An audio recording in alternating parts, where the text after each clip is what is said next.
auditrices et auditeurs, chers internautes, merci de nous faire confiance et de nous suivre sur notre plateforme digitale Facebook comme YouTube, également sur la fréquence modulaire de la Génération FM, la 93.4. Nous sommes aujourd'hui pour ce numéro de votre émission sous l'arbre à palabre à Bindialou Majak. Le village est situé dans la commune de Boutupaka Marakunda, non loin de la frontière avec la République bissau-guinéenne, une localité symbole dans cet élan de retour au bercail enclenché grâce aux efforts de l'armée nation, notre armée, et des populations, également des autorités administratives et locales. Nous sommes ici sur ce plateau sous les arbres justement de cette localité qui est en train de connaître début de renaissance avec le sous-préfet de l'arrondissement de Niaguis, Richard Birampay. Richard Birampay, merci d'avoir accepté notre invitation. Merci. Je remercie les auditeurs et les journalistes de Génération FM. Et je vous remercie de vous joindre à nous dans le cadre de la sensibilisation au retour pour inciter les populations à retourner, étant entendu que les conditions de sécurité sont réunies. Merci. Merci en tout cas, monsieur le sous-préfet. Nous sommes également avec le maire de la commune de Boutupaka Marakunda, Malang Gassama, il s'appelle. Bonjour Malang Gassama, merci d'avoir accepté cette Bonjour Khalil Guémin, bonjour Génération FM, et bonjour à tous les auditeurs. Nous sommes ici à Bindialou Manjak, un village en retour, n'est-ce pas, qui est situé dans la commune de Boutupaka Marakunda. La sécurité est là, l'armée est là, certaines des populations sont là. Donc nous sommes là avec l'émission L'Arbre à Palabre. À Palabre qui s'est déplacé aujourd'hui dans cette commune de Boutupaka Marakunda à côté de la frontière avec la Guinée-Bissau. Je vous l'avais dit, nous sommes également avec les populations, avec Jean-Pierre Gomis. Jean-Pierre Gomis, vous êtes un fils de cette partie, vous êtes issu d'une localité qui n'est pas loin de Bindialoun, vous confirmez? Merci Génération FM de m'avoir associé à cette causerie. C'est vrai que je suis de la localité, je connais très bien Bindialoum, je suis à moins d'1 kilomètre de Bindialoum au niveau du village de Niafena. Voilà, donc en tout cas c'est pour confirmer ce qu'a dit tout à l'heure le sous-préfet. Et qui est aussi une localité qui avait été abandonnée par les populations. Oui, la même année que le village de Bindialoum. Merci en tout cas Jean-Pierre. Nous retournons vers Abbé Camille Joseph Gomis qui est de Bindialou Manjak et qui est le symbole justement du retour des populations. Il est le premier à se montrer un pionnier.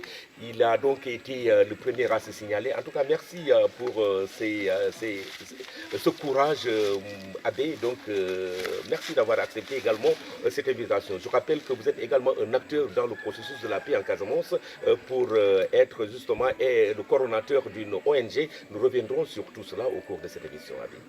Merci beaucoup, Diamé, et merci à Génération FM de nous inviter à ce plateau donc sur l'Arbre à Palabre pour parler de la situation que nous vivons ici. Et je profite déjà pour rendre grâce à Dieu qui nous a permis d'être là aujourd'hui, et lui demander de continuer à veiller sur toutes les personnes qui travaillent à ce que la paix s'installe dans le pays, dans nos localités. En tout cas, merci pour cette invitation. Et j'ai derrière moi notre chef de village, M. Jacques Gomis, qui est là, et que nous accompagnons toujours dans sa responsabilité de chef de village en tant que personnalité religieuse. Abbé Camille Gomis, merci. Nous allons démarrer avec le sous-préfet Richard Birampay. Avril 2020, à nos jours, l'armée nation, notre armée justement, a lancé les opérations de sécurisation suite justement au désir des populations qui ne peuvent plus rester là où elles étaient, qui ont manifesté le désir de rentrer au bercail. Ces populations donc ont été entendues, leurs cris de cœur, disons, ont été entendus par nos autorités. L'armée a lancé justement l'opération sécurisation de la zone, donc l'état des lieux, et dites-nous un peu justement l'état des lieux par rapport justement à cette lancée patriotique de notre armée nation. Merci. C'est l'occasion vraiment de remercier vivement le chef de l'État, le président de la République. Il a eu une oreille attentive par rapport à la situation en Casamance, surtout la situation des réfugiés qui sont en Guinée-Bissau, dans les autres régions. Suite à nos rapports, on a fait des rapports de compte rendu que l'autorité a apprécié. Et l'autorité a créé les conditions pour que l'armée puisse vraiment mailler le territoire de la Casamance. Et je vous l'ai dit, en avril, le camp militaire de Bindialoum a été installé. Au mois de mai, celui de Bissine et au mois de juin à Niadio. Ce qui fait que l'armée a installé des batteries de positions militaires pour sécuriser la brousse et créer ainsi les conditions de sécurité qui permettront aux populations vraiment de rentrer chez elles. Parce que les populations ne cessaient de venir auprès de l'administration, du sous-préfet, du préfet, pour nous dire, préfet, vraiment, nous voulons rentrer chez nous. Mais nous avons peur d'être chassés par nos frères qui sont en brousse. Donc vraiment, le président a écho de ça. Il a créé vraiment, il a donné des instructions et des moyens pour que l'armée puisse vraiment nettoyer tout et garantir la sécurité. Vraiment, c'est le moment vraiment de remercier le chef de l'État, le président de la République, et de rendre hommage à nos djambars qui ont risqué leur vie, pour sécuriser la brousse. Et ils sont là. C'est pour cela vraiment nous ne cesserons jamais de le remercier, les militaires, et de leur rendre hommage. Monsieur le sous-préfet, alors, peut-on parler, vous l'avez dit, hein, l'armée s'est lancée résolument dans la sécurisation. Aujourd'hui, peut-on parler de sécurité totale favorable justement à un retour sécurisé de ces populations désireuses de rentrer au Bercail? En tout cas, en ce qui concerne mon arrondissement, l'arrondissement de Niaguis, que j'administre, la sécurité est garantie dans l'arrondissement. Il reste qu'une seule petite poche qui est à Blaze, la forêt classée de Blaze qui est à la limite de la frontière de la Guinée-Bissau, où il y a une petite zone d'insécurité. Et ça, c'est lié à la présence de cette forêt classée qui est touffue. Donc, certains éléments qui ont été chassés par les militaires sont refusés vers la limite de la frontière. Et c'est la seule zone, si on peut dire la vérité, qui est une zone qui échappe encore à nos vaillants djambars. Et ça, ce n'est qu'une question de temps. Donc c'est ça que je voulais vous assurer. Tous les villages qui sont dans l'arrondissement vraiment sont sous protection de l'armée et les populations civiles peuvent vraiment rentrer avec un esprit tranquille. La localité de Bissine, située dans la commune d'Adéane, a été mise en relief tout récemment avec donc la concrétisation justement de cette action de l'État combinée au désir des populations de rentrer au Bercail. La localité de Bissine a été citée, un exemple. Aujourd'hui, combien de villages sont concernés par cet élan de retour, surtout dans l'arrondissement totalement de Niaguis? Dans l'arrondissement de Niaguis, je parle sur le compteur du maire, qui a le plus gros lot de villages déplacés. Dans l'arrondissement de Niaguis, nous avons 13 villages qui sont déplacés, Bissine, et 12 villages dans la commune de Boutoupa-Kamarkunda. Et pour le retour, il ne reste que le village de Bilas et un autre village qui reste à Boussolum, qui reste à rentrer. L'essentiel, tout l'essentiel des villages, ils sont dans un processus de retour. Certains de ces villages même sont rentrés. Il reste maintenant une partie de la population. À Bindial, où nous sommes, nous avons vu des habitations avec la maison de l'abbé, que nous considérons comme un pionnier, le pionnier du retour. Et je le remercie de sa part parce que vraiment, il a joué son rôle de leader. C'est un fils du village. Il a vraiment joué son rôle de leader et ça permettra aux autres qui hésitent, parce qu'il y en a qui hésitent, c'est l'objet même de ce forum de sensibilisation, pour leur dire qu'il faut rentrer chez vous. Il n'y a plus rien qui freine pour rentrer. Et moi-même, en tant qu'autorité administrative, je suis fréquemment là pour leur montrer qu'il n'y a plus rien à craindre. Il faut rentrer et participer au développement de leur terroir. Je rappelle que vous suivez votre émission sous l'arbre à palabres ici à Bindialo avec l'équipe de Génération FM ici présente. Il s'agit de René Sagnon, caméraman, de donc Papi Ibrahim Gassama, caméraman également, de notre réalisateur du jour Lamine Ba, assisté de Sissao Koli qui est également le responsable de la logistique. Monsieur le sous-préfet, vous l'avez dit, dans l'organisation du retour, à quelle étape en est-on aujourd'hui? Voilà, nous sommes à l'époque de l'encadrement. Parce que comme je l'ai dit, le samedi 5 décembre passé, nous avons tenu ici un CLD décentralisé. J'ai décentralisé le comité local de développement de l'arrondissement avec tous les services techniques, cadastre, eaux et forêts, domaine, urbanisme, l'armée, la gendarmerie, le maire de Boutoupa Kamarakunda, les chefs de village. Nous avons tenu un CLD de 3 heures de temps avec la presse. Donc nous les avons exprimé que l'État ne retourne pas les populations. L'État crée les conditions de sécurité, les conditions d'aménagement et créer les conditions propices au retour. Maintenant, les populations retournent elles-mêmes. Donc l'État accompagne, l'État et ses partenaires accompagnent les candidats au retour. Donc ce que nous avons fait, et nous avons commencé à Bissine, et ça se comprend parce que les populations de Bissine sont rentrées le 5 juillet, après que les militaires ont ouvert la voie. Quand les militaires se sont rentrés à Bissine, 2 semaines après, les populations civiles sont rentrées, le 5 juillet 2020, sous la pluie. Et nous avons vraiment mis en branle les services de l'État pour les accompagner. Les populations de Bissine ont mis des huttes pour montrer leur volonté de retour.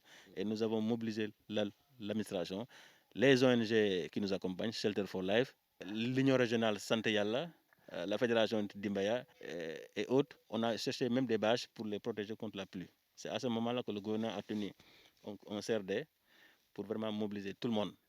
Et nous avons fait un mini lotissement, un alignement là-bas pour vraiment encadrer et prévenir les conflits fonciers.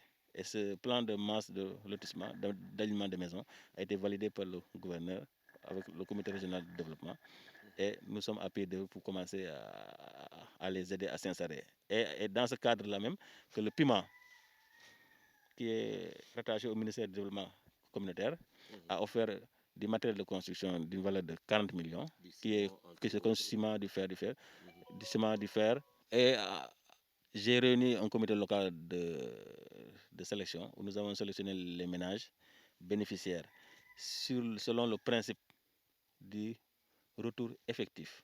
Donc les ménages, parce qu'à Abyssine, nous avons vu des pères de famille avec leurs femmes et leurs enfants. Il y a même des enfants qui sont à Abyssine. Donc nous avons fait la sélection des ménages qui vont bénéficier de ce matériel. Et une fois que le lotissement sera appliqué, parce que le plan a été validé au niveau du CRD, nous allons remettre le plan au maire de ADN qui va réunir la commission d'attribution pour distribuer les parcelles. Une fois que ces parcelles seront disponibles, les populations bénéficiaires de ce matériel-là vont commencer à construire. Et le gouvernement nous a instruit d'en faire une procédure d'urgence. Et c'est le même procédé que nous allons faire à Bindialoum, Niafena, Baraka Patada, Baraka Bunao et autres. C'est pour cela, le samedi passé, le 5 décembre, on était là en CLD décentralisé pour matérialiser cette volonté de l'État à accompagner les populations. Et je rappelle que les militaires ont été très clairs. Là où il y a un citoyen sénégalais, un groupe de citoyens sénégalais qui rentrent chez eux, les militaires vont sécuriser. Donc c'est l'occasion vraiment de les rendre un hommage de l'unité. Donc le plan de lotissement de Bindialoum et de Niafena, qui sont les deux villages pôles de la zone, sont en train d'être finalisés par le cadastre. Hier, avant de venir ici, j'ai rendu compte au gouverneur que je venais à Bindialoum pour le forum. Il m'a dit, dès que le plan sera terminé par le cadastre, nous allons réunir le même CRD pour le valider avec les représentants des populations. Parce que tout ce qu'on fait, nous faisons un travail inclusif. Voilà. Nous faisons un travail inclusif, nous le faisons avec la communauté pour qu'on puisse vraiment prévoir dans ce lotissement-là les infrastructures communautaires que nous allons réaliser. Donc nous avons vraiment recensé toutes les infrastructures communautaires à faire ici. Et seulement au moment aussi encore de rendre encore un hommage appuyé à l'armée qui nous ont ouvert l'axe Tamp-Bindialoum, parce que l'axe était très difficile. Et je prends même en témoin le chef de Bindialoum, Madame Germaine Gomis, la sœur de l'abbé, quand elle a pris la parole, elle a dit qu'après, vraiment, la dernière difficulté qui reste à régler maintenant, c'est la traçabilité, l'accessibilité de la route. Voilà. Donc, vraiment, l'armée a réglé cela. Et donc, j'invite maintenant les populations civiles qui sont déjà rentrées à faire maintenant un travail complémentaire de nivellement pour que les gens puissent venir facilement à Bindialoum. Donc, vraiment, le forum d'aujourd'hui nous permettra de sensibiliser tout un chacun à enlever cette psychose de peur. Parce qu'il y a encore des populations, des chefs de ménage qui sont à Ziguinchor, ailleurs, qui ont des doutes sur l'effectivité du retour. Le retour est effectif en Casamance. Retour est effectif dans cette localité. La preuve, Génération FM a fait le déplacement aujourd'hui. Nous allons nous tourner vers le maire de cette commune de Boutupaka Marakunda. Ces villages dont on parle aujourd'hui sont restés 30 ans, justement, les populations sont restées 30 ans, soit en Guinée-Bissau, à Ziguinchor, en Gambie, entre autres localités, à cause des atrocités qui les ont forcés à quitter ces villages. Aujourd'hui, avec l'élan du retour exprimé par ces populations, elles sont en train de revenir. Monsieur le maire, vous êtes témoin justement de tout ce long moment où les populations donc, ont quitté la localité à cause des atrocités, on l'a dit. Vous avez connu des difficultés dans votre commune justement pendant les 30 ans.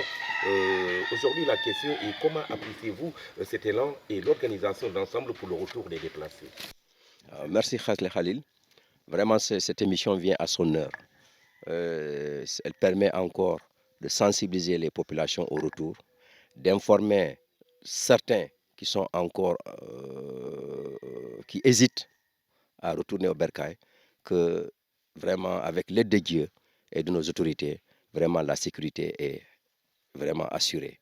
Donc ces populations, qu'elles n'aient pas à douter, qu'elles n'aient pas à hésiter, qu'elles n'aient pas à frémir, vraiment, elles peuvent rentrer, elles peuvent rester tranquillement dans leur Bercail. Ces villages ont été abandonnés depuis plus de 30 ans. Aujourd'hui, regardez ces manguiers qui ressemblent à des je ne sais quoi, une trentaine de mètres de hauteur. Donc, c'est dire que c'est des zones, c'est des villages qui ont été abandonnés depuis très très longtemps. Avec toute la richesse qu'il y a dans cette localité, avec tout ce qu'il y a comme, je ne sais pas, comme arbres, n'est-ce pas, fruitiers dans ces villages. Ceci a été abandonné par les populations pour aller trouver une vie ailleurs, une vie qui a été misérable, qui n'a pas laissé personne en rade. C'est ce qui a fait que la population est rajeunie à cause de la misère que ces populations ont vécue dans ces déplacements. Donc aujourd'hui, si avec l'aide du gouvernement que nous saluons vraiment et remercions au passage, et ces populations ont décidé de retourner et que ces populations sont accompagnées par nos forces de sécurité, vraiment, c'est l'occasion ici de les remercier très vivement, très chaleureusement, au nom de toutes les populations de la commune de Boutpaka Marakunda et à mon nom propre, pour dire qu'au gouvernement, merci. Merci, la population en retour est sécurisée. Ouais. Étaient-elles peu fréquentables? Quelles étaient les menaces? Parlez-nous des calvaires vécus par les populations. Avant le retour, avant la sécurisation, c'était impensable qu'une seule personne ou bien un groupe de personnes habitant ici pouvait prendre, n'est-ce pas, la route et entrer jusqu'ici où nous sommes. C'était incroyable, c'était impossible, pas du tout. Tellement que la zone était touffue. C'est devenu une forêt, n'est-ce pas? Et aussi à la psycho de l'insécurité, des mines. Donc, après le départ, personne ne pouvait peut-être penser au retour. Mais aujourd'hui, Dieu merci, toutes ces inquiétudes sont mises de côté parce que nous voyons effectivement la présence de la population avec nous ici. Nous avons le chef de village de Bingaloum qui est avec nous. Nous avons l'abbé Camille qui est là, sa sœur, des femmes, des enfants. Donc le retour vraiment est effectif dans le village de Bingaloum, Manjac. Et aussi par ailleurs dans d'autres villages de la commune. Aujourd'hui, nous avons beaucoup de villages qui aspirent au retour. Nous avons le cas de Nyafena, le cas de Barka Patata, Barka Pakao, Sankeba Manjac. Barka Banao est déjà là, Bambadinka, Guidel sont tous installés. Donc vraiment, nous disons à ces populations qui ont encore la psychose du retour, vraiment de rejoindre leur bercail et de faire comme les autres qui sont déjà là, de venir s'installer. Comme monsieur le sous-préfet l'a dit, les mousses d'accompagnement de l'armée, du gouvernement sont déjà arrivés ici à Bingaloum. Sous peu de temps, ces populations vont commencer à construire leur propre maison. Et aussi, nous remercions par rapport à ce don de matériel, nous remercions l'État sénégalais, le gouvernement sénégalais, nous remercions vraiment toutes les bonnes autorités, les bonnes volontés qui nous ont appuyés dans ce sens. Actuellement, vraiment, nous touchons du bois, mais la paix est là, la sécurité est là. Le retour est bien et bien possible. Voilà. Il est bien possible, d'ici le maire de Boutoupa, Kamarakunda. Nous allons remettre le micro à Abbé Camille Joseph Gomis. Je rappelle qu'il est un pionnier dans cet élan de retour. Il est le premier à s'installer et d'une manière commode, très simple, dans sa localité Bindialou Manjak, une localité qui se trouve à 18 km de la route nationale numéro 6 en entrant en profondeur dans cette partie frontalière avec la Guinée-Bissau. Abbé Camille Joseph Gomis, justement, vous incarnez le symbole de la détermination dans la réinstallation des déplacés. Qu'est-ce qui a été la motivation principale et votre appréciation de la sécurité, justement, qui caractérise cette zone? La motivation, je pense que c'est le fait d'être de ce village et d'avoir eu une grande nostalgie de mon village. Et quand on nous a dit le 15 avril que nous pouvions venir au village, accompagnés par les véhicules des militaires, j'ai sauté sur l'occasion. Et c'est au bout du deuxième voyage que j'ai dit je passe la nuit. Ils sont repartis et je suis resté avec ma tante. J'ai dormi là et le lendemain, d'autres ont passé la nuit, ainsi de suite. Et c'est comme ça que les civils que nous sommes, ont commencé à passer la nuit ici à Bindialoum. Le retour prend forme. Quand nous sommes arrivés, c'est des champs de coq qui nous ont accueillis, signe justement de la sédentarité et qui commence justement à prendre forme dans cette localité. Comment s'organise la vie sociale dans la localité de Bindialou-Manjak? La vie sociale s'organise très très bien en famille. En famille, c'est une chance aussi que la plupart de nos villages soient vraiment des familles, des familles unies et tout. Et c'est pourquoi ici à Bindialoum, le défi c'était donc de permettre de ne pas avoir une cassure avec la saison des pluies. C'est ainsi que dès que nous sommes arrivés ici en avril, nous nous sommes lancés le défi de construire un bâtiment qui pourra permettre aux gens de continuer à rester pendant l'hivernage. Sinon, ça pouvait couper l'élan de retour. Et c'est comme ça que nous avons engagé cela. Et avec le soutien donc, des autorités, encore une fois, mon action de grâce, c'est pour tout. Quand on remercie Dieu, Dieu agit à travers des personnes qui sont là. Et si nous disons merci à Dieu, c'est merci aussi à ceux qui ont été ces instruments. Donc l'armée en premier, quand nous sommes venus là, c'était dans le cadre de retour en période de coronavirus. J'ai célébré, j'ai fait des célébrations personnelles, individuelles, mais pour les forces armées qui étaient là, que le Seigneur les garde dans la sécurité, mais pour que vraiment ce ne soit pas un événement, mais plutôt une continuité de quelque chose, de cette paix-là que nous voulons, que nous avons espéré et qui est là, pour qu'elle puisse continuer. Donc je remercie aussi les autorités, donc le sous-préfet et le maire, qui, quand je leur ai dit qu'on avait commencé à bâtir une maison, mais qu'on avait peur que la pluie tombe sur cette maison, ils m'ont dit, ne vous en faites pas la baie, nous allons faire tout notre possible. Et le sous-préfet et le maire de Boutoupa ont tout fait pour nous obtenir ces 300 tôles qui ont pu couvrir donc la maison. Vraiment, sans eux, je pense qu'on n'aurait jamais pu, tout l'effort que nous avons mis serait peut-être tombé dans l'eau sous la pluie. Donc la motivation est là, tout le monde veut revenir. Parce que même ceux qui sont loin appellent. Quand on leur a dit que l'abbé était au village, ils appellent pour me demander si vraiment j'étais au village. Je leur dis oui. Des fois, des coups de fil sonnaient et je dis je suis au village.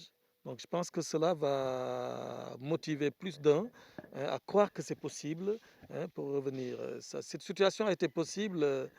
C'est là où la vie peut paraître en des événements paradoxaux. Si ce n'était pas le coronavirus, je n'aurais peut-être pas eu le temps d'être au village avec mes frères et sœurs. Donc le coronavirus qui nous a interdit des célébrations publiques religieuses m'a donné le temps d'être ici dans mon village, qui se trouvait en ce moment être dans la juridiction de ma paroisse de Niagis où j'étais. Et donc c'était vraiment facile pour moi et pour cela vraiment je rends grâce à Dieu. Et vous qui êtes là aujourd'hui, qui nous accompagnez, pour que l'on puisse faire entendre nos voix plus loin et leur dire revenez, vous êtes chez vous. Ce que nos parents n'ont pas eu, Dieu nous l'a donné, revenons, ce serait une manière aussi d'honorer leur mémoire. On espère que Bindialou Manjak va céder des terres aux désireux, aux personnes désireuses justement de venir les accompagner dans cet élan. Moi, je vais donner mon nom, Abbé. Abbé, vous avez évoqué des rapports avec l'armée nation, l'armée, notre armée. Donc, parlez-nous de ces rapports. il fallait voir l'image du début ici pour voir que les rapports étaient... On ne distinguait pas le militaire du civil qui était là, puisque nous habitions au milieu d'eux. Nous étions vraiment, les tentes étaient éparpillées, avant qu'ils ne construisent leur... Les tentes étaient éparpillées et ils nous ont intégrés, nous faisions corps avec eux. Donc c'était vraiment, et je rends grâce à Dieu, parce que depuis que nous avons commencé à passer la nuit, vraiment les rapports ont été fraternels. Les relations ont été fraternelles, il n'y a jamais eu de coup de gueule, jamais, jamais. Tout cela parce que eux, ils sont courtois et nous aussi, on a essayé vraiment de canaliser tous nos jeunes qui venaient là. Donc vraiment, les relations avec notre armée ont toujours été bonnes et continuent à être bonnes. Et ils ont eu un œil attentif. Ils auraient pu dire, nous, c'est l'aspect sécuritaire qui nous intéresse, mais non. Ils regardaient, est-ce que nous mangions, est-ce que nous avions à manger, est-ce qu'il y avait ceci ou cela. Donc, ils veillaient vraiment sur le tout.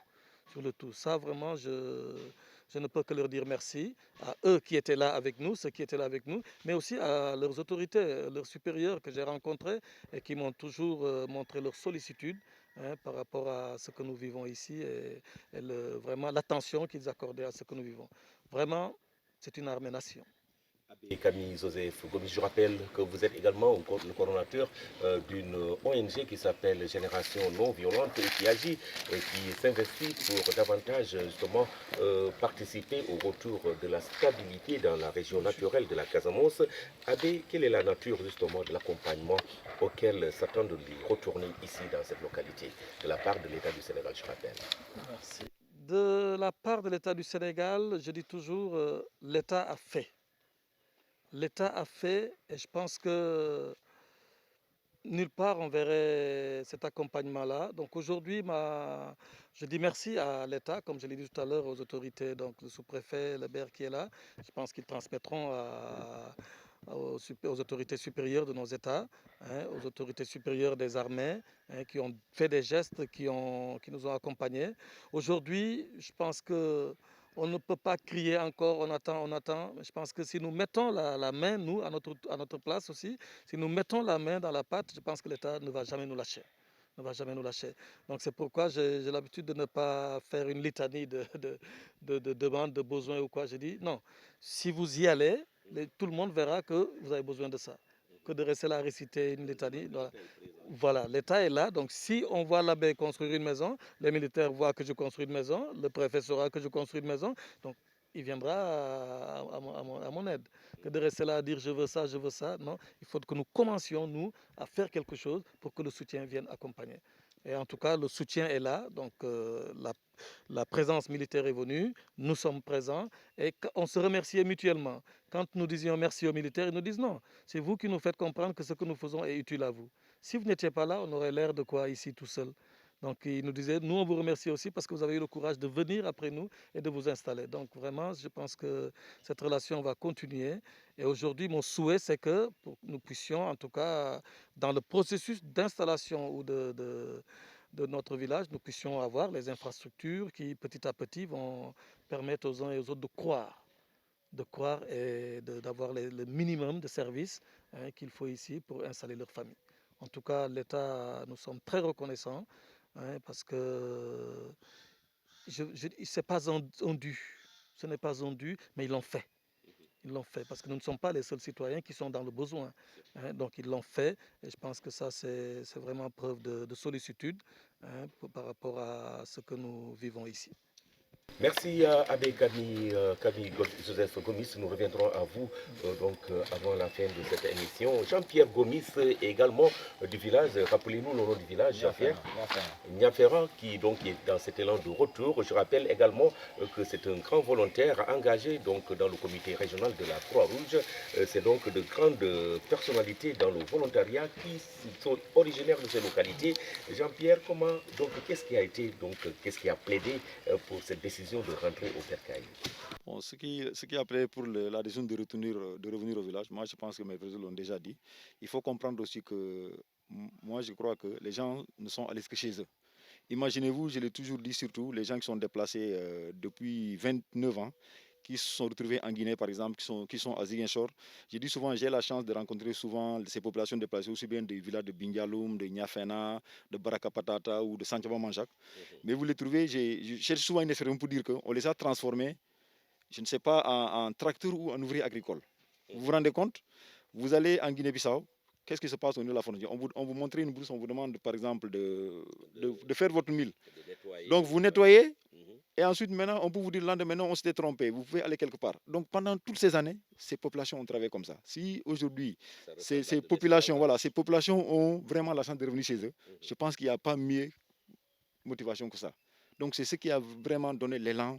Vraiment, quand les gens ont vu que vraiment il y a eu l'armée qui a sécurisé la zone, tout le monde veut revenir. Aujourd'hui, je pense que ça s'est matérialisé et que, comme les autres collègues l'ont dit, avec en tout cas l'aide de l'État, en tout cas les populations en tout cas sont prêtes à revenir dans les villages. Voilà vraiment la motivation parce que les populations étaient fatiguées dans les lieux où ils sont réfugiés. Vraiment fatigués.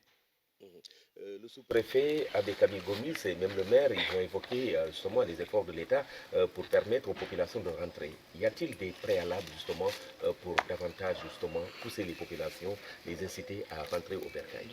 Les préalables sont déjà là. Je pense que le premier blocage, c'était d'avoir la question d'insécurité. Et maintenant qu'il y a la sécurité vraiment avec les postes militaires, je pense que c'est déjà un préalable. Deuxièmement, par exemple, par rapport aux dotations de matériel, c'est aussi un préalable.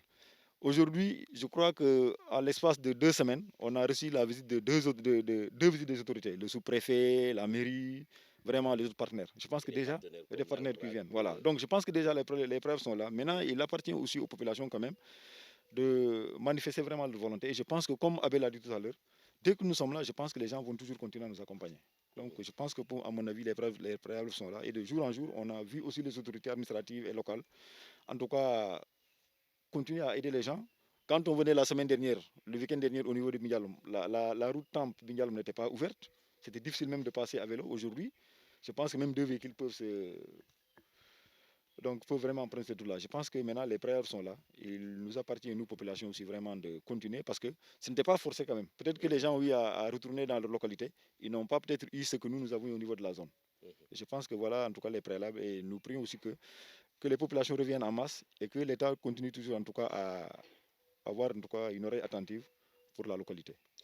L'État doit avoir une oreille attentive pour la localité, continuer d'avoir cette oreille attentive. Je rappelle que vous suivez votre émission sur l'arbre à palabre. Aujourd'hui, nous sommes à Bindialoum. Manjac, Jean-Pierre, vous avez évoqué un peu les difficultés que les populations qui s'étaient déplacées, surtout celles qui se sont retrouvées du côté de la Guinée-Bissau, ont rencontré. Nous avons un témoin donc, qui a été en Guinée-Bissau et qui est ici parmi nous. On va lui donner un peu parole pour qu'il puisse revenir un peu sur les difficultés que ces populations ont rencontrées. Vous vous présentez d'abord. Je m'appelle Fidel Fonana. Je suis plutôt de Niafena. J'ai toujours eu à rencontrer la population déplacée en Guinée-Bissau. Je vous dirais bien que c'est vraiment un calvaire vivant. Sachant que quand on nous donne les champs, comme Jean-Pierre a dit, c'est pour le faire travailler de l'esclavage masqué. Je connais beaucoup qui ont perdu leurs parents à cause de la misère.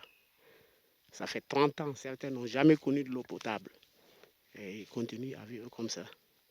C'est vraiment misérable de l'autre côté de la Guinée-Bissau. Et aujourd'hui, avec ce retour, c'est des populations qui sont pressées sûrement de revenir de ce côté. Je vous assure que quand ils ont appris que Bindialoum, Niafena, Barakapatata et les autres localités peuvent rentrer, ils sont vraiment à la hâte de rentrer chez eux. Voilà, donc vous avez écouté ce témoignage de notre ami qui fait partie des populations qui se sont retrouvées du côté de la Guinée-Bissau. Nous allons remettre encore la parole avant de passer aux autres invités ici, les chefs de village, entre autres, au sous-préfet. Monsieur le sous-préfet, quel est le paquet proposé donc à ces populations pour ce retour qu'elles ont toujours manifesté? Voilà, le paquet le paquet de services qui est déjà là d'abord. Je parle du paquet de services qui est déjà là. Déjà pour la zone de Bindialoum-Manjac, le chef de l'État avait dégagé une enveloppe financière et la zone militaire de Ziguinchor nous a octroyé aux 4 villages, 5 villages, je dirais, un lot de matériel de construction d'une valeur de 15 millions qui sont stockés ici dans le cantonnement militaire. C'est du ciment, du fer, des fils de fer, des lattes rognées, des tôles de zinc. Je pense que pour les villages de Bindialo Manjak, Santiago Manjak, Baraka Patata, Nyafena et Baraka Pakao. Donc nous avons lors du CLD du 5 décembre passé, nous avons essayé vraiment de stabiliser et de faire un recensement de ce matériel et des villages qui ont bénéficiaires. Et je rappelle qu'une partie de ce matériel est destinée à la construction de 10 puits. Parce que déjà, il faut régler le problème, la question de l'eau potable. Maintenant, ces 10 puits-là sont réalisés dans les 5 villages, à raison de 2 à 3 puits par village. Donc la répartition est déjà faite et les populations doivent se rapprocher des autorités militaires pour enlever chacun son quota et réaliser le puits, qui est une condition indispensable pour l'installation, la disponibilité en eau. Une fois que les puits seront réalisés, ils pourront maintenant démarrer la construction de leur maison avec le reliquat du ciment, les tôles de zinc et les lattes rognées. Ça, c'est un premier appui de l'armée sénégalaise, l'armée nation. Il reste maintenant les autres paquets de services infrastructures communautaires. Donc nous avons recensé tous les besoins avec l'ANDRAC, avec Shelter. Et je rappelle que l'ONG américaine Shelter for Life, c'est l'ONG qui a facilité le déplacement de Génération FM, faut-il le rappeler. Voilà. Pour le dire, un grand merci pour cet appui considérable. Voilà, depuis 2 ans, 3 ans, comme Machila, nous travaillons avec eux dans l'accompagnement à la réinstallation des populations déplacées. Et cette année, l'ONG aussi va intervenir pour apporter le soutien nécessaire. Et je rappelle que le principe de l'appui de l'ONG, c'est que les populations elles-mêmes, les chefs de ménage, construisent sa maison et l'ONG couvre par des tôles de zinc, des latrines rognées et construit une latrine pour le ménage. Plus maintenant, éventuellement, un puits pour le village. Donc ce programme-là est déjà lancé. On a fait les recensements, les enquêtes de vulnérabilité avec les chefs de village. C'est-à-dire, les chefs de village recensent tous les candidats au retour, les gens qui veulent rentrer. Ils disent que nous, on va rentrer chez nous, les chefs de village les recensent. Et nous envoient la liste qu'on remette à l'ONG. L'ONG fait des enquêtes de vulnérabilité. Parce que l'appui du gouvernement et de ses partenaires va auprès des populations vulnérables, pauvres. Parmi les populations qui doivent rentrer, il y en a qui ont les moyens. Par exemple, comme l'abbé. Il a les moyens. Oui, relativement. Il a construit. Il y a aussi des cadres comme Jean-Pierre qui est à la Croix-Rouge. Il y a des fonctionnaires. Donc ces gens-là, une fois qu'on leur donnera leur parcelle, ils peuvent démarrer leur construction et s'installer. Maintenant, parmi la population qui sont vulnérables, qui n'ont pas les moyens, qui sont pauvres, c'est là que l'État et ses partenaires interviennent. Nous les sélectionnons avec l'administration et nous leur donnons ce paquet de services. Donc les tôles de zinc, les lattes rognées et les latrines. Donc c'est pour ça que je ne cesse de sensibiliser les populations à rentrer. Parce que, comme on a fait à Bissine, on nous a dit, mais Bissine, comme disent les Wolofs, dañu am bayra. Donc non, c'est pas une question de chance, c'est que à Bissine, les gens sont rentrés physiquement. Donc on ne peut apporter un appui qu'aux populations rentrées. Donc pour couvrir une maison, il faut construire le bâtiment. On ne peut pas couvrir un vide. Le principe de l'appui de Shelter, c'est ça. Le chef de ménage, il construit le bâtiment et on couvre. On appelle le paquet de services.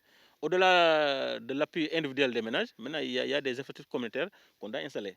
D'ailleurs, en réunion du comité régional de développement avec le gouverneur, on a fait le listing de certaines pistes de production dont l'aménagement est nécessaire pour la sécurité et pour le développement de cette localité. Donc l'axe Boutout jusqu'à Guidel, Bofa, Boutoupa Kamarokunda, Agnac et région la RN6, on a proposé un bitumage. On a proposé un bitumage de Kamarokunda à Samik, Niadjou, Bissine, bitumé. Et aussi Bissine, Sengen Diola, bitumé. Et aussi l'axe Tamp, Bindialoum, à bitumé. Aussi, on doit ouvrir une piste de Umpak à Baraka Bonao jusqu'à Guidel, Bofa. C'est pour permettre l'accessibilité, permettre aussi aux militaires qui sont là pour la sécurisation d'avoir une mobilité. Aussi aux populations, une fois rentrées, d'être mobiles et permettre aussi aux services d'intervention d'intervenir en cas de besoin. Et aussi, en même temps aussi, régler les risques de mines. Régler définitivement les questions de mines. Avec un déminage humanitaire, sûrement. Voilà. Pour qu'éventuellement, demain, on ne pourra plus poser des mines dans cette zone. Donc, ce programme de bitumage-là est en train d'être étudié avec la GEROUT pour vraiment chercher le financement en cas d'urgence et le faire. Et les autorités de la GEROUT nous ont confirmé que lorsqu'on va commencer les travaux de réhabilitation de l'axe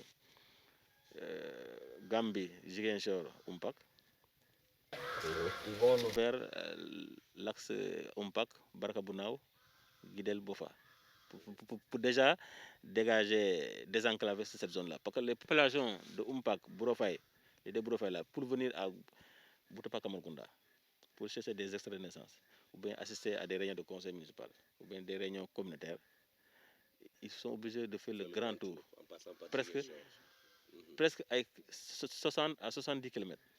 Ils font Umpak Ziguinchor, Ziguinchor Agnac, Agnac Boutoupa. Donc c'est difficile. Donc, alors que l'axe Umpak Barakabounao, Guidel Bofa, ça fait juste 5 km. Donc c'est un gain de temps. Donc toutes ces pistes communautaires-là ont été recensées et nous avons envoyé ça aux autorités compétentes pour qu'on puisse vraiment les ouvrir. Et maintenant, on a aussi prévu des infrastructures, d'autres infrastructures communautaires en matière de santé. Donc nous avons proposé un poste de santé dans la zone de Tamp pour couvrir toute cette zone. On a proposé aussi une école élémentaire à Bindialo Majak pour que tous les élèves qui sont dans les environnements puissent venir étudier ici. Et un forage à Guidel pour aussi qu'on pourra raccorder tous les villages de cette zone. Donc à part de Guidel, on peut raccorder Tamp, Niafena, Bindialo Majak, Baraka Patata et Bofa. En matière hydraulique. En matière la réhabilitation du barrage de Guidel pour régler la question de l'avancée du sable dans la zone. Tout ça, ce sont des paquets de services que le président de la République a vraiment adoptés. Et nous avons une enveloppe de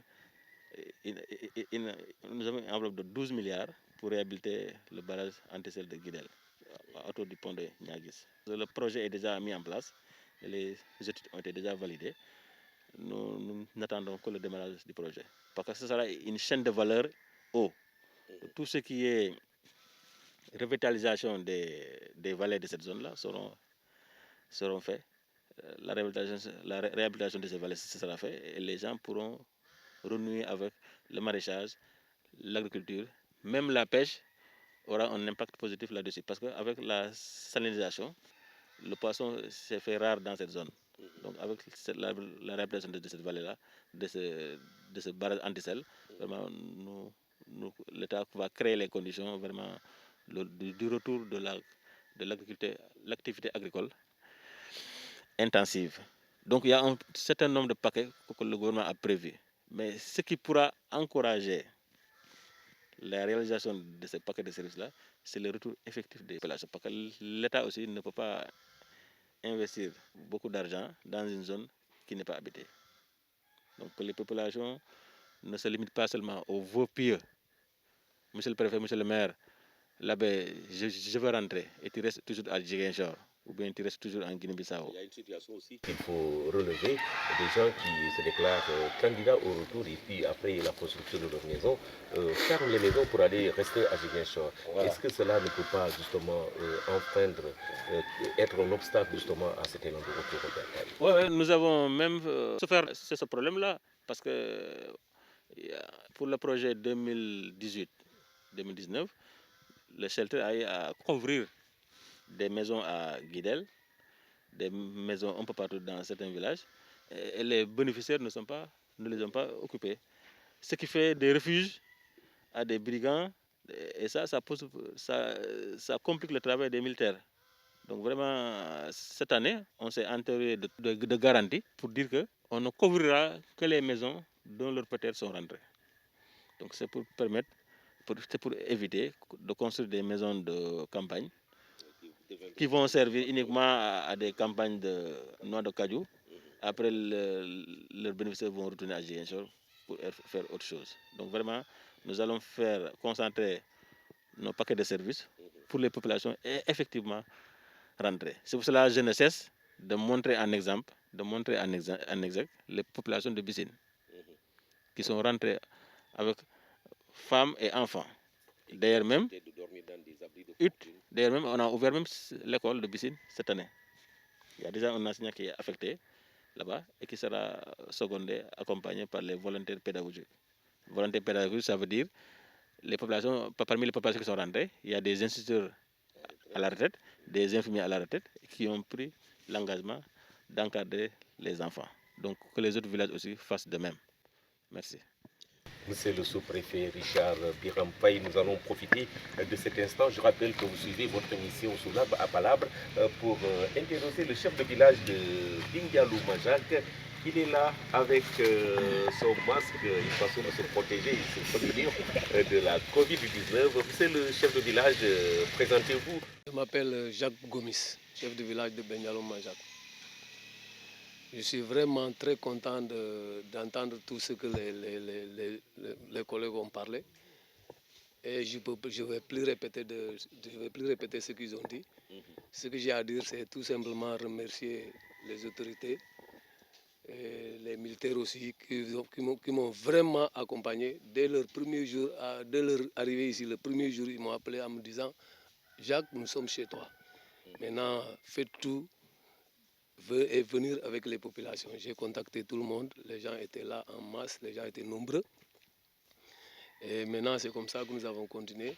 Et aussi, Abbé, aussitôt, quand il a appris ça, il est venu, il m'a dit « Ah, je vais déjà construire. Comme ça, vous pourriez chaque fois passer la nuit ici si vous venez. » Et la maison, il l'a construite pour tous les villages environnants qui sont à côté de Bingalou. Et effectivement, c'est comme ça que tout s'est passé. Tout le monde passe la nuit ici pour aller travailler chez eux. Et partout, les gens ont commencé à élaguer. Oui, maintenant... Et là, vous êtes maintenant un chef de village. Maintenant, bon, dommage encore, le chef de village n'a pas encore construit. Mais je souhaite le faire cette année. Et je prie au bon Dieu de m'aider et de m'encourager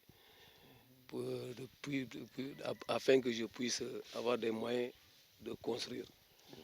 Voilà. Dieu vous entendra. Nous allons donner la parole à une femme, peut-être elle ne parle pas français. Si vous voulez parler, mangez ou Wolof si vous voulez.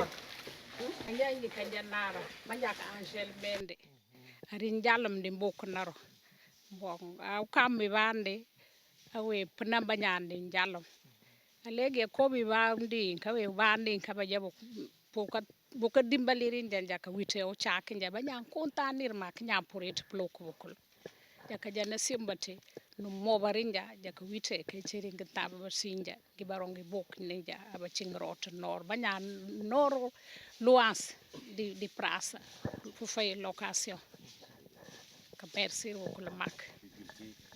Les déplacés ont rencontré à Ziguinchor partout où ils ont été avec la location qui est chère, les difficultés qui assaillent un peu leur envie de se développer là où ils n'habitent pas. Aujourd'hui, avec cette occasion, cette opportunité, c'est venir habiter là où justement leurs parents ont habité, rester dans leur domaine pour se lancer, s'engager résolument dans le développement. Pourquoi pas participer grandement pour la réussite du plan Sénégal émergent, le plan si cher au chef de l'État. Vous voulez ajouter quelque chose, Jean-Pierre? Juste, mais tu retiens bien les mots, Majak, là, Kals, voilà. Parce que vous avez traduit fidèlement ce que la maman a dit. Hein.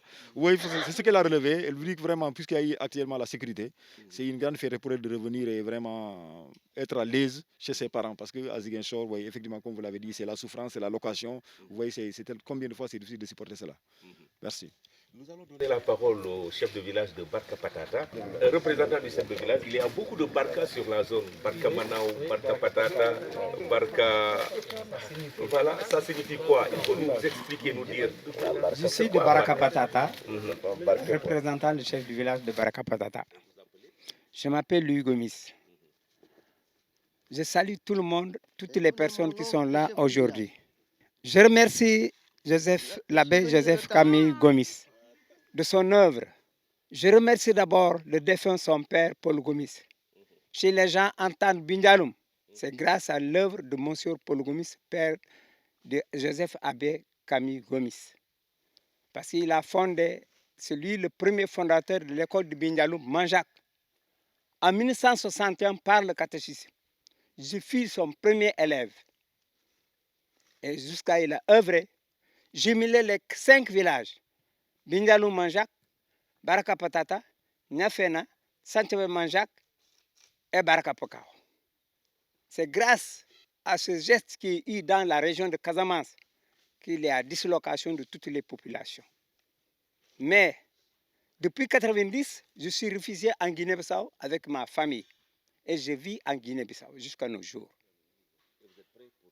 Et je suis prêt à rentrer. J'étais fier de venir ici, dans mon village natal, frontalier. Nous sommes à la borne 154, qui ne fait pas 1 kilomètre de la borne, mon village natal. Je remercie beaucoup le maire de la commune de Boutoupa. Je remercie le sous-préfet de Niadis. Je remercie les militaires, particulièrement. Vraiment, quand j'ai entendu que les militaires sont ici à Bindialoum, vraiment, ce jour-là, si j'avais quelque chose, j'allais fêter chez moi. Parce que combien d'années je vis en Guinée-Bissau avec une vie coriace, très dure, avec ma famille. Vraiment, actuellement, je suis très content. Je remercie beaucoup le sous-préfet de Niadis de son geste. Vraiment, aujourd'hui, actuellement, quand je vais à Ziguinchor, je passe par la route de mon village jusqu'à Ziguinchor. Je ne passe plus par la route nationale de la Guinée-Bissau ni du Sénégal. Je suis très content du geste du sous-préfet de Niadis, du maire et de toutes les autorités administratives. Vraiment, je souhaite que ça continue. Comme le sous-préfet l'a dit, c'est la zone de la communauté rurale de Boutoupa-Camaracoundé qui est plus touchée pour cet événement. Parce que plus de 10 villages sont déplacés. Je suis le premier secrétaire de la communauté de Boutoupa-Camaracounda. C'est à cause de ce problème, voilà, je suis resté en Guinée-Bissau, situation de ma vie. Vraiment, je remercie Dieu. Je remercie aussi le gouvernement du Sénégal de son geste. Je ne croyais pas que j'allais être aujourd'hui à Bindialoum Manjac et parler comme ça avec des gens qu'on s'est disloqués pendant plus de 15 ans, 20 ans, non aperçus. Vraiment, je remercie la génération FM d'avoir venu aujourd'hui dans ce village central des 5 villages. Vraiment, c'est Dieu qui va vous payer. Et je salue tout le monde. Je remercie tout le monde. Merci beaucoup, représentant du chef de village de Barka-Patate. Le chef de village est arrivé, il vient d'arriver. On va lui donner l'opportunité de dire un mot. Il s'est autoproclamé pour dire qu'il est juste arrivé, mais en retard. Comme il a reconnu qu'il est arrivé en retard, il a un mot pour apprécier un peu tout ce qui est en train d'être fait pour faciliter le monde. Les fatigués, voilà ma voix a changé. J'ai perdu tout. J'ai pleuré aujourd'hui. On est venu à Bindialoum. Vous êtes venu à Bindialoum pour nous donner du courage. Et l'État est en train de nous gratter la route pour venir facilement. Et le maire de Boutoupa Camarako, on le remercie beaucoup. Les 24 villages veulent retourner dans le comité de Boutoupa Camarako. Il y a 24 villages. Il y a 24. Merci beaucoup. Je ne vais pas aller plus loin. Merci beaucoup. Et Jean-Pierre de la Croix-Rouge, je le remercie aussi. Merci beaucoup. Merci. Chef de village, vous avez peut-être quelque chose à ajouter, vous n'avez pas encore parlé. Je vais vous donner l'opportunité de dire au mot avant de remettre la parole au sous-préfet pour la clôture de cette émission. Oui, je suis Pierre-Marie Mendy, je suis de Niafena, et puis c'est à l'école de Bindialoum que j'ai fait mes études primaires et finir à Ziguinchor. Mais très longtemps, j'ai quitté, très tôt, aller en France. J'ai fait 42 ans en France. Et maintenant, je suis revenu, je suis très heureux de retrouver mes copains et tout ça. Vous voyez ma salle, on a fait l'école ensemble ici, mais peut-être il ne m'a pas reconnu. Je remercie beaucoup. Voilà. Donc, tout ce qu'on a dit ici, moi je suis très content. Et puis c'est vrai qu'on ne savait pas qu'un jour on allait revenir ici. Hein, c'est vrai que quand on était ici, des fois on entendait des coups de balle, on courait parce que c'était au temps de la guerre de Guinée-Bissau. Donc là, on est très content. Avec le soutien du préfet et maire de Bambadinka. Lui, il ne m'a pas reconnu, mais je l'ai reconnu. Oui. Voilà. Donc, je remercie tout le monde. Merci beaucoup à votre présence ici. Et puis Jean-Pierre aussi, c'est le seul là, il est très courageux, c'est lui qui suit le préfet et puis qui nous donne des informations. Je remercie beaucoup en avance et merci. Merci beaucoup à vous. Nous allons remettre la parole. Il y a la présence de l'armée, comme on les appelle également, la grande muette. C'est pourquoi on n'a pas osé leur remettre le micro. C'est brave Djambar. Sans eux, voilà, point de sécurité. Donc c'est la misère qui va s'accaparer de la Casamance grâce à notre armée nation qui ne s'occupe pas seulement de la sécurité. Vous l'avez vu en face de nous, Simon, des lattes du Zeng, entre autres. C'est donc une participation patriotique de notre armée nation. Merci en tout cas à nos braves Djambars. Monsieur le sous-préfet, aujourd'hui un appel pour que les autres ONG puissent justement entrer dans la danse pour accompagner cet élan. Je voudrais vraiment faire un plaidoyer, un appel vraiment à tous les partenaires. Certains ont vraiment réagi. Nous lançons un appel à rejoindre le gouvernement pour vraiment accompagner les populations candidates au retour. Donc toutes les conditions vraiment sont réunies pour que les gens puissent rentrer chez elles. Et je fais aussi un appel pour qu'on puisse vraiment nous unir autour de nos autorités, autour de nos maires, autour des chefs de village pour construire cette Casamance, cette belle Casamance, une terre bénie, une terre riche. Quand vous jetez un regard, vous voyez que c'est une forêt vierge, très riche, avec beaucoup de potentialité agricole, des agrumes.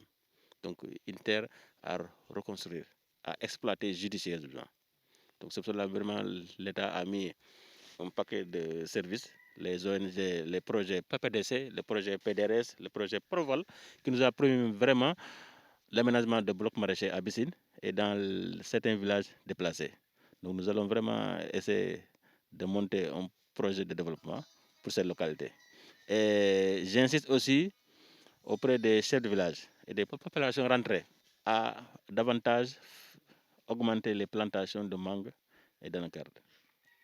Parce que comme vous le savez, dans le cadre du PSE, le gouvernement va installer un agropole à Banganga pour la zone sud. Voilà, pour la zone sud. Donc 80 hectares sont déjà délimités et le ministre de l'Industrie, M. Moustapha Diop, a fait une visite ici il y a de cela 3 semaines pour lancer le démarrage imminent des travaux. Donc pour le module central, nous allons faire là-bas de la collecte, de la commercialisation et de la transformation de la mangue et de l'anacarde. Donc j'invite les populations dans le cadre de la résilience économique, dans le cadre de leur réinstallation, à augmenter les plantations de mangue et d'anacarde pour qu'on puisse vraiment développer une chaîne de valeur dans ces deux filières. Dans votre commune, il est en train d'être expérimenté justement ce que l'on pourrait appeler la rizipisciculture, qui est donc nouveau, mais qui peut justement participer à relever un peu le niveau justement de l'engagement pour la réussite du PSE. Ici en Casamance, on fait face à un problème qui est récurrent, qui s'attend et qui nous inquiète, la salinisation des périmètres rizicoles. Et nous avons eu à réfléchir et certains services ont trouvé des solutions locales. En attendant la réhabilitation du vallée antistel de Guidel, il y a certains groupements et ONG qui ont proposé des solutions locales. Ça veut dire faire la rizipisciculture, mettre ensemble, aménager un périmètre de riz et y mettre du poisson et des crevettes. C'est un projet intégré qui permettra de diluer le sel. Et ça, nous avons un exemple à Fanda, que vous avez visité, et que nous voulons étendre dans les autres villages. C'est pour cela même que j'avais promis au Renat, qui a piloté ce projet-là, un CLD, une réunion d'information pour que la population puisse connaître cette méthode et le développer dans les zones localités. Préférez votre mot de clôture. Voilà, mon mot de clôture, c'est un appel vraiment aux populations qui nous ont tout le temps dit, sous-préfet, vraiment, nous voulons rentrer chez nous. Parce que chaque fois, je recevais à mon bureau des populations qui venaient de la Guinée-Bissau, Fidel Panana est là, en est témoin, des populations qui venaient de Ziguinchor pour dire que vraiment nous voulons rentrer chez nous. Donc on était à l'époque, il y a 2 ans, face à un problème de sécurisation. On n'avait pas encore l'accord des autorités militaires. Maintenant, comme l'armée a maillé le territoire, la brousse, ils ont nettoyé, ils ont sécurisé, les conditions sont réunies. Et les populations ont commencé à rentrer chez elles. Et l'État a déclenché la procédure en mode fast-track, comme le dit le gouverneur de la région, que je remercie de passage pour son appui. On a commencé à accompagner les populations. Et comme l'ont dit souvent les militaires, partout où il y a un groupe de citoyens sénégalais, l'armée sera là pour les sécuriser. Donc vraiment, je fais un appel à tous nos chefs de village de rentrer chez eux. Et ce sont les chefs de village qui doivent montrer l'exemple. Les chefs de village doivent rentrer, comme ça les autres populations vont suivre. Et nous serons régulièrement à Bindialoum, régulièrement à Bissine, régulièrement à Niafena et à Bofa pour les rassurer que les conditions de sécurité sont vraiment garanties. Et il ne reste qu'à matérialiser cette volonté. Et le matériel que l'armée a offert est là. Et les autorités militaires sont prêtes à les livrer aux bénéficiaires pour réaliser les dupuis et aussi réaliser les maisons. Et je ne cesse aussi de remercier les partenaires Shelter for Life, Usoforal, qui ont vraiment depuis 2 ans, 3 ans réalisé des actions de réinstallation des populations. C'est l'occasion aujourd'hui de remercier vraiment l'ONG américaine Shelter for Life, Usoforal, CRS, parce qu'ils nous ont promis pour le programme 2021 d'autres actions d'accompagnement.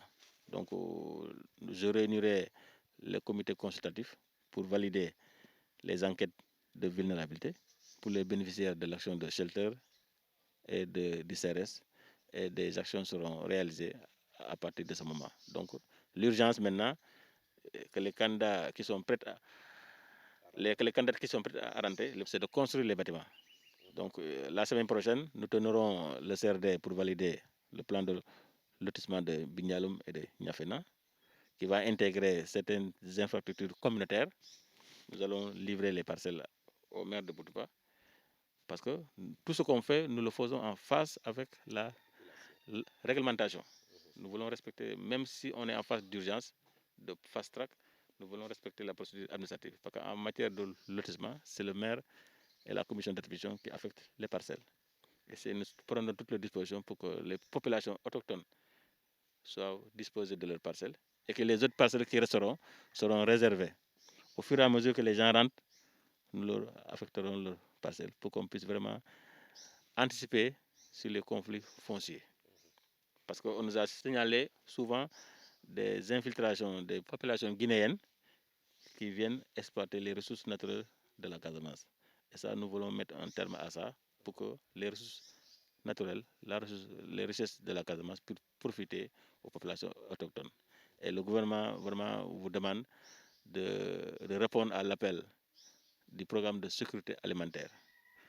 J'ai l'habitude de le dire, la Casamance et la vallée du fleuve Sénégal sont le grenier du Sénégal. Donc les potentialités agricoles qui sont là doivent être exploitées pour que la Casamance puisse jouer son rôle de grenier du Sénégal. Vraiment, j'invite vraiment tous les acteurs du processus de retour à nous accompagner.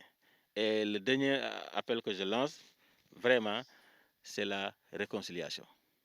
Et c'est là où nous avons besoin de la paix. qui dirige, qui coordonne l'ONG Génération Non Violente. Parce que le conflit armé étant fini, nous souhaitons que ça perdure. Il faut réconcilier les gens. Il faut que les gens se pardonnent. Il faut que cela se pardonne mutuellement et qu'on vive en paix, en solidarité pour construire le Sénégal émergent que le chef de l'État nous a promis.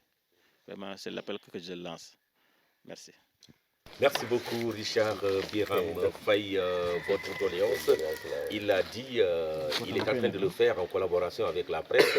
La génération non violente, c'est en tout cas à partir avec la presse et cette génération est en train de former la presse dans le sens de la construction justement de la paix à travers la communication. En tout cas, merci beaucoup, Abbé. Merci donc à toutes les autorités ici présentes pour cette émission. Merci donc à toute l'équipe de Génération FM composée entre autres de Sissao Koli qui assure la logistique et qui est à la réalisation en compagnie de Lamine Ba. Merci donc à Papis Ibrahim Gassama, caméraman, à René Sagnan, caméraman, à donc tout le monteur également, j'allais l'oublier, Samsidine Sané, qui n'est pas là mais qui va se charger de monter cette émission pour que justement internautes que vous êtes, vous puissiez nous suivre en direct dans nos plateformes digitales. Vous nous suivez également sur la fréquence modulaire, la 93.4. C'est Génération FM, la radio qui vient justement pour jouer grandement sa partition dans le processus de paix, surtout à travers cette émission et avec nos programmes. Nous sommes là pour accompagner les autorités administratives locales, les communautés, entre autres. C'est le sens de la création de cette émission sous l'arbre à palabre que j'ai l'immense honneur et le plaisir de vous présenter. Amadi Khalilou Yémé qui vous donne rendez-vous le dimanche prochain.